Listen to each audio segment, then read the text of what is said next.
Welcome back to the Miyagi course. In our last lesson, we learned about the power prompting model, UI do Y, to create high-quality prompts. Today, we'll explore how to increase your productivity by prioritizing tasks and using AI to streamline your workflow. Often, just prioritizing tasks makes you more productive. It helps you beat procrastination because you know where to start.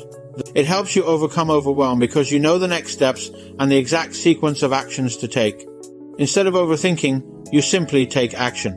Let's dive into a few prompts that can help you structure your workday. First, outline a productive workday. Outline a productive workday.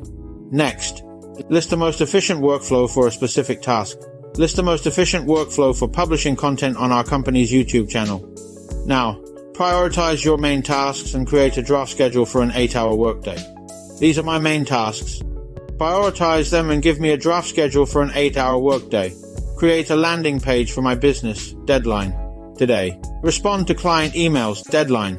Today at 4 p.m. Brainstorm ideas for the new video course. No strict deadline. Draft an email to my friend to invite him to my course. Create a lead magnet for my business. Deadline. Today. Sign up for any email campaign tool. Deadline. Today.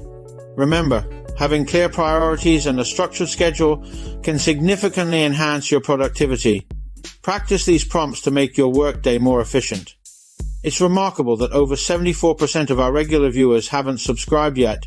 If my videos have ever brought you value or sparked a new idea, please consider hitting that subscribe button. Your support helps the channel grow, allows me to invite even more amazing guests, and create better content for you. Fair? Subscribe now, and let's continue to grow together in the next video. Thank you for watching. All the prompts are listed below.